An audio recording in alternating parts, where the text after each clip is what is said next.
Hello, nice to meet you. I'm Christina Johnson, and I'm so grateful to have this opportunity to speak with the STEMinate community. I am a postdoctoral fellow here at NASA's Kennedy Space Center, and I've prepared a little talk to share with you. Let me go ahead and share my screen.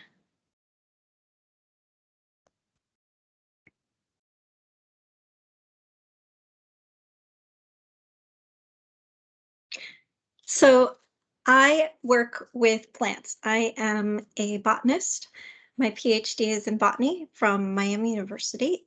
I finished my PhD in 2017, taught for a couple of years, and then came to NASA for a postdoc. I've been here for 2 years working on this project, and I am very happy. So here we have a little glimpse of the team that I get to work with here at NASA's Kennedy Space Center.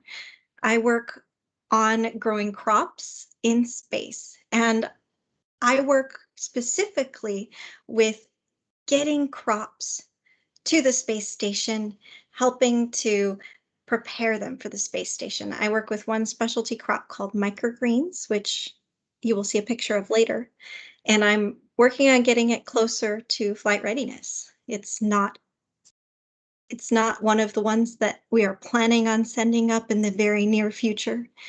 We currently have peppers on the space station. We have grown many other things on the space station. So in this picture, you can see uh, there's an astronaut. We're kind of front and center. That's Peggy Whitson, and she's holding some cabbage that she grew on the space station, but she didn't get to eat it. And she really wanted to eat that cabbage. So in future spaceflight studies that we did with crops, we were able to feed those to the astronauts. And here we also have me right there in the middle, right under Peggy Whitson. I'm there with my mentor, Ray Wheeler. And next to me is Matt Mickens, who was a postdoc when I was an intern here at Kennedy Space Center.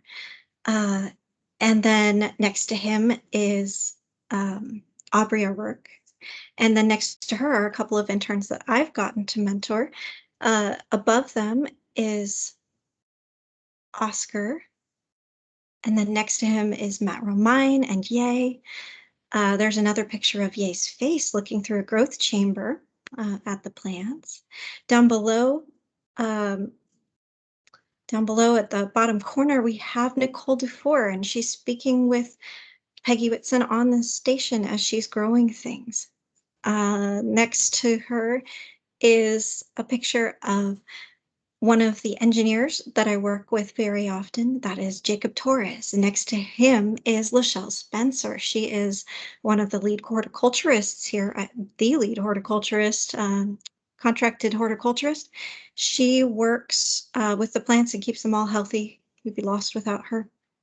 Next to her is Mary Humrick and Jen Gooden, who are the microbiologists, or a couple of the microbiologists who work with us. Next to her is uh, Jess Bunchek, who's currently in Antarctica growing plants at the Eden ISS.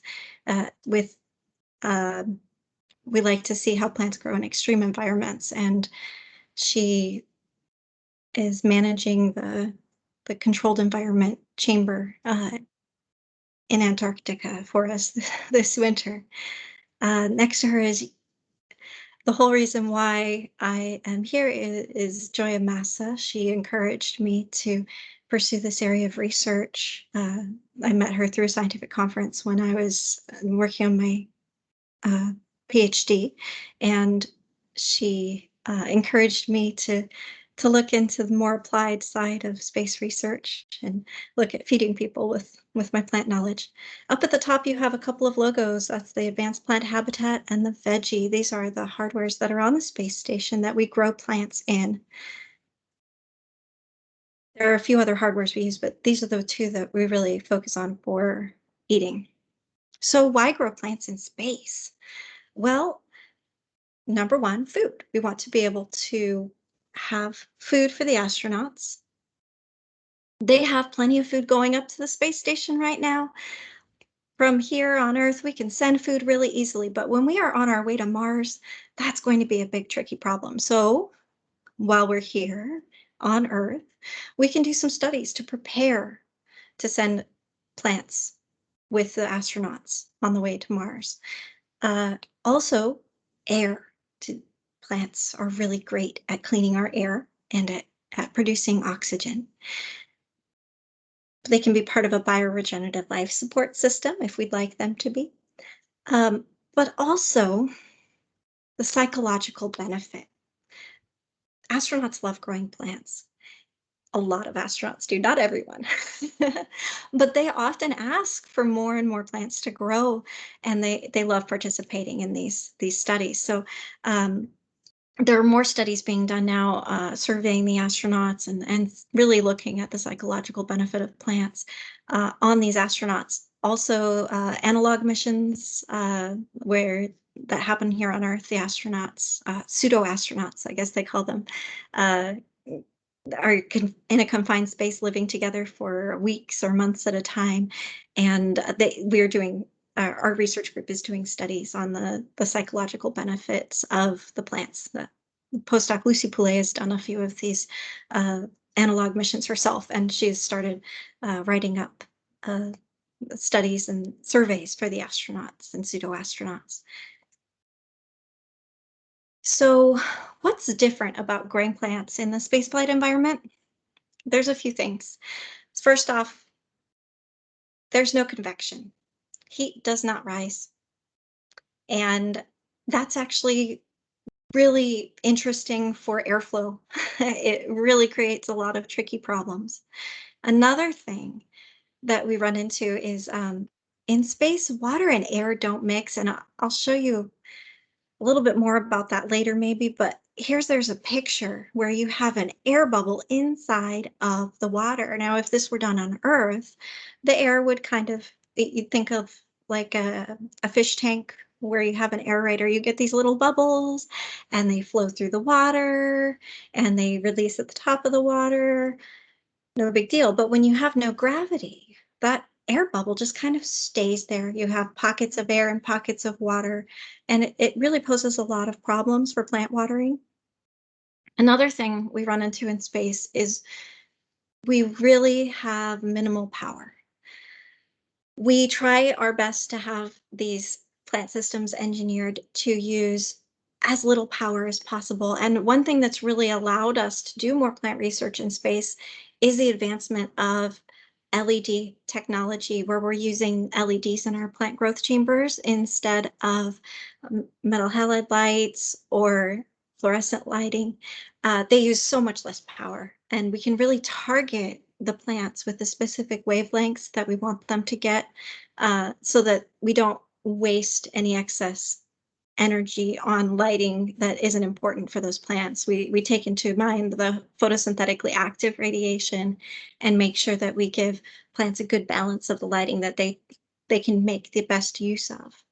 Another thing, fertilizer is heavy, and we don't want to send a bunch of fertilizer into space. So one thing that's always on our mind is recycling of these materials and making sure that eventually, when we have these plant growth systems, we won't need to add all of that fertilizer. Now, there's a lot of really cool slow release fertilizers that have been developed for spaceflight applications that we do use.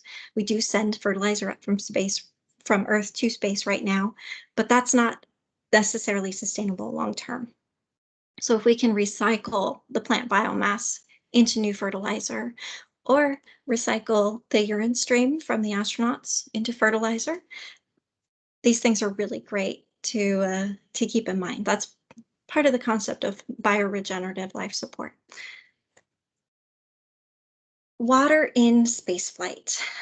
What's so tricky and different about water? Here's a video. Sorry, there's no audio. Here's a video of an astronaut wringing out a towel in spaceflight.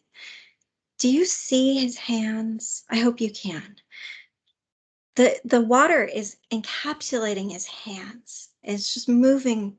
There are little air bubbles that are really rather large that are randomly distributed in that water. And now here we have a little bit later on, you see his hands are just totally coated in this. Now imagine if that was a root. Roots need to breathe. They need to be able to access oxygen as well as the water. If they don't take up oxygen, they can't breathe, they can't respire, and respiration is really important for plant roots. So we end up with something called root zone hypoxia, which is a real big problem in spaceflight with plants. So making the watering work in spaceflight is a really tricky problem for plants. A lot of this we have overcome, and we continue to come up with new ways of overcoming them. Here is a picture of flowers that were grown on the International Space Station, and these are zinnia flowers. There were plants that flowered on the space station and set fruit previously, but they weren't pretty. They weren't grown just for ornamental properties. They're things like wheat and peas and things that we were thinking of for feeding people. And yeah, they flowered, yeah, but they weren't really that beautiful bouquet, right?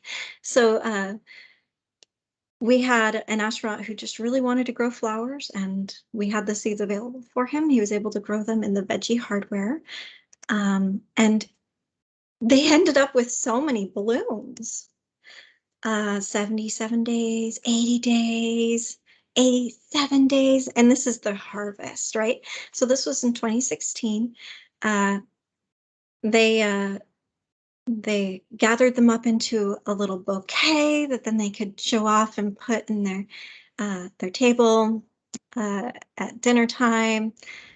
They bagged them up and sent them back down to Earth. And actually, one of the interns here at Kennedy Space Center was able to then grow plants, the second generation of plants from these plants that were grown in space. They had viable seeds. It was really, pretty exciting.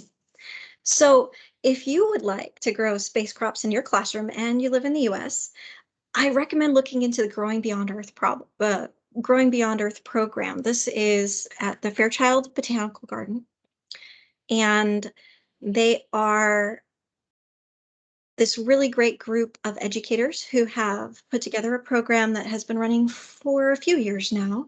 Grades 6 through 12 is who they're targeting. And the data that they collect from this, they have little grow boxes that they send you that you then set up in your classroom.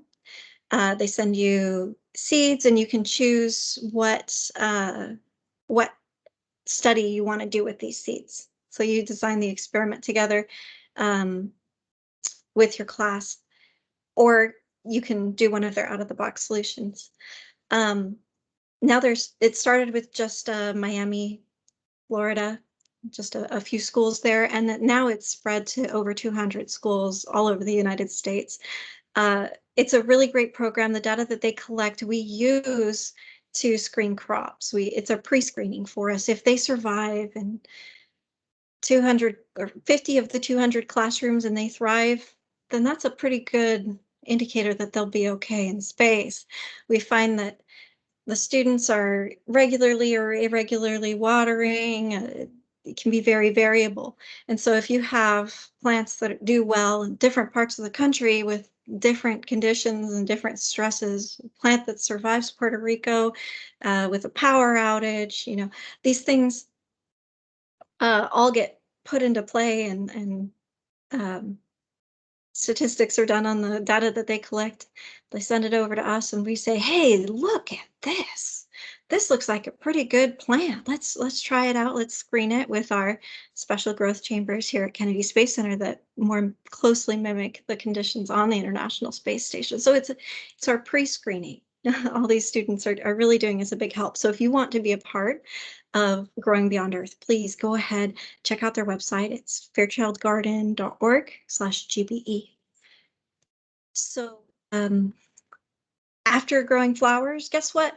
There's also food crops that we grow on the space station. Here's an astronaut eating some outrageous red romaine lettuce. These are really flavorful lettuce. And they did well. They harvested and they had enough to eat as well as send back for science. Here's a picture of the harvest or video of the harvest. It's kind of fun to see it. What I like about this picture is there's kind of a crowd around him. There's a person taking the pictures behind him. There's another person there watching. There's someone here taking this video. All of those people were not necessary for the science. These people just wanted to be there for the harvest and be a part of things. It's pretty fun.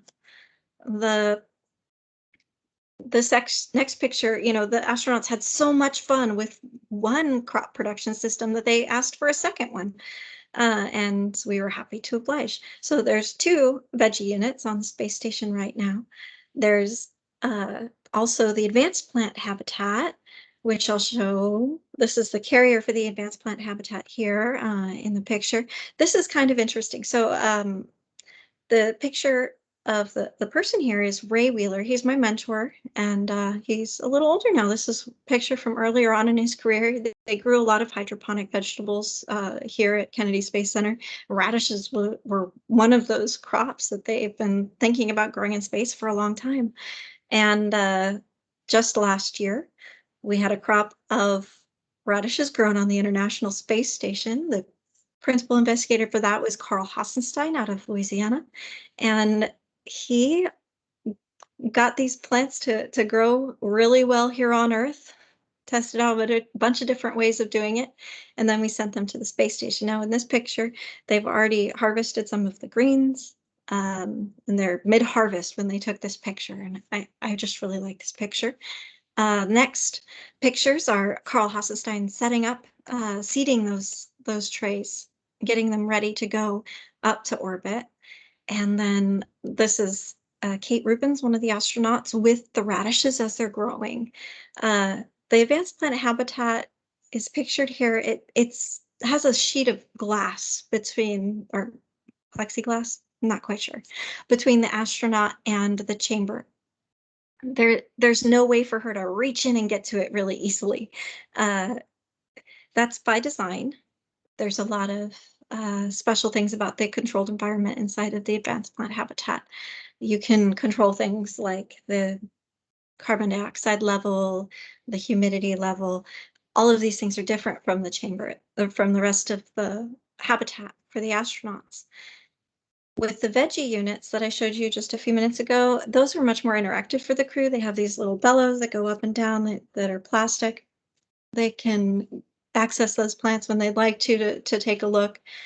Whereas with the advanced plant habitat, they can see them, but they can't necessarily touch them. So there's a lot more science, basic research that can be done in the advanced plant habitat. Veggie has been used for other science experiments beyond just feeding people, but the advanced plant habitat has a lot more features that it's a newer hardware than the veggie, and both of them are great hardwares to work with. So currently we have peppers growing on the space station, but this isn't the first time that they've been grown in space. Now, hopefully this will be the first time that we get fruit from the peppers in space.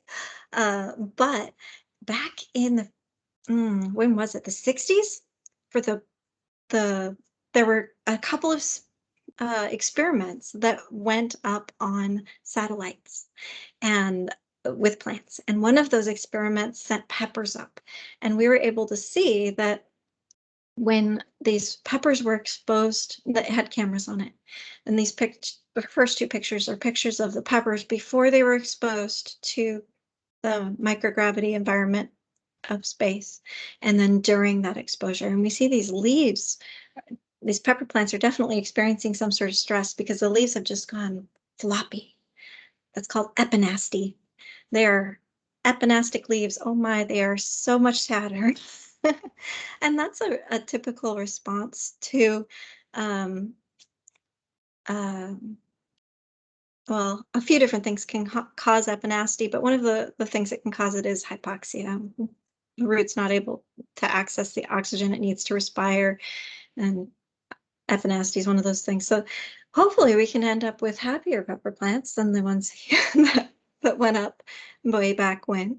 And we'll be able to observe them longer, and the astronauts should be able to eat some of the peppers from them.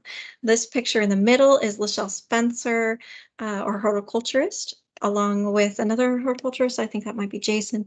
They're going ahead and harvesting some peppers from some of our ground trials. Now, this is a pepper variety. I'm not quite sure which one. It's not the one we ended up choosing for the International Space Station, but it was one of the top contenders.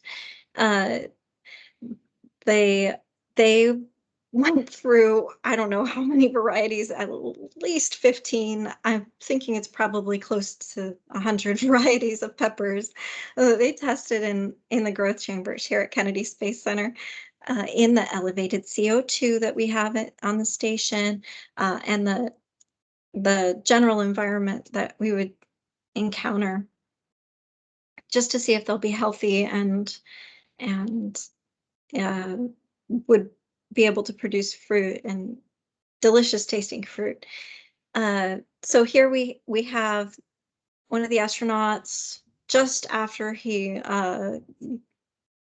initiated the watering for the advanced plant habitat. It looks like he got the trays installed, the plants started growing. I can't show you the most recent picture that I've seen, but the plants are alive and they have germinated, and there are a lot of them that are growing there. We will have to thin some of them out because we had really good germination, because I think we can only really fit 4 mature plants in that space. We'll see. Yeah, so it's very exciting. Peppers currently on the space station. Did you know you can grow peppers in your classroom? So we have a challenge for that. The Space Chili Grow a Pepper Plant Challenge is a grassroots challenge that was started by a chili farming NASA contracted scientist here at Kennedy Space Center, Jacob Torres, he's amazing. He's from New Mexico, and he started this challenge just with one of the teachers back home in New Mexico, saying, hey, do you want to grow peppers with your students in the classroom or at home? And the timing of when he released this challenge was really interesting. He started the challenge in February of 2020, and what happened in March? The schools kind of, you know, the world shut down, it seems like, in March, not just the schools. So that actually brought the challenge to a totally different level. And it was, instead of in the classroom, let's grow these in our homes and let's open it up to everyone who wants to grow a plant in their home. And it became this really fantastic challenge where every participant was invited to contribute something to the challenge. So I was participating in this challenge. I had pepper plants growing in my house, and my kids had a great time watching them grow. I decided to put together some little cards, matching cards. These are called 3-part cards, and they encourage literacy. They're a picture of I did it with basic plant organs. I've got the roots and the stem and pepper and a flower, and I drew one of them and then drew another one with the word down below, and then wrote the word separately. So you just kind of match them up, and really, it's just a fun little exercise, and you can play memory with them and things like that. Anyway, I put a PDF of this on the Facebook page for the challenge, so other people could use them if they wanted to. But other people have contributed things like spreadsheets to help you organize the data. And then after that was submitted, there is a professor who put together a whole data collection app, and you can submit your pictures to the database that he set up, so that we can look at all the pepper plants that people are growing all over the place or have grown everywhere. And it's just really fun. So a farmer in New Mexico donated his seeds for this challenge and keeps donating batches of his seeds. These are the Martinez Chimayo peppers. The peppers that are on the space station are very closely related to these. The ones on the space station are the Española improved. variety of peppers. And so it's really fun to grow a very similar pepper in your home or in your classroom and to know that they're also on the space station. When we started this, the peppers weren't on the space station yet. We just knew they were going up soon. And we didn't quite have the timing for when they would go up. And we were like, well, we're a little early, but let's get the excitement about peppers. And this is a great time to do it. And there's a professor at University of New Mexico who is analyzing some of the peppers that or all of the peppers that have been sent his way to see who gets the spiciest pepper. That's where the challenge is. Who can grow the spiciest pepper indoors? Because it's very hard to get a spicy pepper when you're growing them hydroponically or in soil inside. The temperature fluctuations and the water variations that are found in the outdoor environment really contribute to the flavor of the peppers. So it'll be really interesting to see the results of the challenge. Who's going to get the spiciest pepper? So yeah, visit the Facebook group, look it up, and learn more about it. And Jacob Torres can send you some seeds too. All right, let's see what else. Microgreens. Now this is the crop that I've been playing with for the last 2 years. Microgreens can be any edible crop at this very young stage of life. Anything before 2 weeks old. You have plants that haven't started flowering yet. And really, these early stages of plant development, a lot of things are happening. And you can, the cool thing about microgreens and what makes them really interesting for spaceflight is they are jam-packed full of nutrients. You could have a handful of microgreens and it'll be just as much nutrition as you could get out of a whole head of cabbage. So do you think the astronauts would have more fun eating this flavorful little handful of things or a whole head of cabbage? Some astronauts love cabbage. Most of them would rather have that little handful of something. And so I've really enjoyed working with microgreens, and I've been growing them in simulated microgravity at the Microgravity Simulation Support Facility here at Kennedy Space Center. Here's a picture of Ye and Jeff working at the facility, showing us how it works. There's people working on tissue culture stuff and people growing plants, and it's a very big group of scientists that use this facility. I'm super grateful I get time on the instruments there. I've grown microgreens a few different ways here. I've grown them on little round Petri plates. I've grown them on bigger square Petri plates, one by one. And, I was like, this isn't a crop. This doesn't feel like a crop. I feel like I'm back in graduate school looking at individual plants.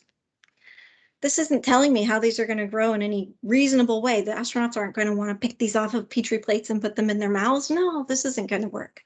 And so Jacob Torres, one of the engineers here, and a few other people have gotten together, and they have built this wonderful grow box for me for the one of the random positioning machine, one of the microgravity simulators, where it has the lights on it that rotate with it, and the plants can really grow as a crop would, where the microgreen crops have these great little dense canopies. You have a bunch of them seeded all at once, and that dense canopy makes it look so much more appealing to eat, don't you think? Wouldn't you rather eat the one grown that way than the one on the Petri plate? I know I would. You can grow microgreens in your classroom too. These are great for all ages. I've grown them with kindergarten through first grade. Oh, sorry, pre-kindergarten through first grade. So 4-year-olds through 8-year-olds have really enjoyed growing them in their classrooms. My friend Gil has grown them with his classroom in Japan, and he started the IRI, the Astrobotany International Research Initiative, to get people to grow microgreens in their classroom. Now the website's just launched, so you can learn all about it there, astrobotany.com/IRI, AIRI. This is an international effort. So if you are outside of the United States, you are welcome to participate in this. There is a curriculum developed that goes along with Gil is an IB teacher, so International Baccalaureate, as well as it follows with the next gen science standards here in the US. You can do it with clubs. You can do it with classroom. You could do it at home too. But this is just an example picture of when I grew them with pre-K classroom. And they did well. It was a bit of a contest. We had two different types of microgreens, and one of them germinated right away. The other one took a day longer, and everyone was like, oh no, mine didn't make it. Or half the students were like, oh no, mine didn't make it. They're not doing well. And then, oh, they popped out of the ground a couple days later, and then they took over, and it was like a race. It was like, whoa, which variety does better? It was a really fun little race of microgreens. But there's some great ideas there with Gil's. The cool thing about IRI is he's putting together a database of where you can look at your pictures and compare them with other schools, which is kind of neat. I think it's super neat. So what's next? Well, I'm hoping to get microgreens to grow in space. This is a picture that Matt Romine took of plants growing on a tray. He just slipped them into the advanced plant habitat analog that we have here at Kennedy Space Center, right under that advanced plant habitat light cap, so that we could kind of picture what they might look like in space, give us a little inspiration here. I really hope we're going to get them into space. They aren't on the line. I need to apply for funding for it. We're working on it. We do have some parabolic flights scheduled for this fall, where we'll be testing harvesting methods for microgreens. So we're getting it a step closer, and slowly but surely we'll get them into space. Just want to put in a plug for NASA internships. I started with the Space Crop Group when I was a postdoc, or when I was a graduate student. I did a little internship for a semester here, and I really loved it. And NASA internships are actually available to quite a few people. Any US citizen that's at a US accredited school, it's at least 16 years old and enrolled full-time at a university. So if you're 16 in high school, it doesn't really count. And you have to have at least a 3.0 GPA. Now that GPA number, if you have a 2.9, you can't apply. But if you have a 3.0, you're good. That's a much lower threshold than I expected when I was applying for the internship. I was really surprised to see that. And you will be accepted with a 3.2 GPA. You will be accepted with the 3.1 GPA. It's there's a lot of internship opportunities, and right now there are a lot of virtual internships, which are really great because then you don't have to deal with the hassle of moving to a NASA center to be there on site. Also, I am here at Kennedy Space Center as part of the NASA postdoctoral program. If you're an international person and you want to be a part of the postdoc program, you need to have completed a doctorate degree, and that's the primary thing that you have to have if you're applying. Now, there are the other postdocs here at Kennedy Space Center. There's only a couple of us. There's 3 of us. Sorry, we just got Ryan. Ryan is a plasma guy who interacts with the crop people every once in a while. There's also Lucy Poulet, who's a French postdoc, and we're so grateful to have her. She's done a lot with the European Space Agency. And then there's me here at Kennedy, but other NASA centers have postdocs as well. Many more postdocs. Some of the centers have like 50 postdocs or 100 postdocs. Can't keep track of how many there are. Kennedy doesn't have a whole lot of research because, well, it does have a lot of research, but not a lot of postdocs, because it's known for operations more than research. There are other centers that really focus on the research, and that's where you get a lot of postdocs. Anyway, I'm so grateful that you had me speak today for your group. I I don't have anything else to share. That's it. Wow, we got through that fast.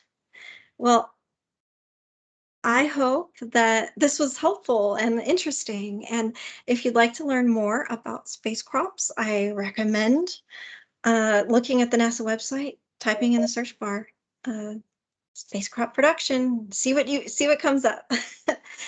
There's a few videos of our labs on YouTube you can look up. And yeah, I hope you all have a wonderful day. Thank you so much for having me speak. Bye.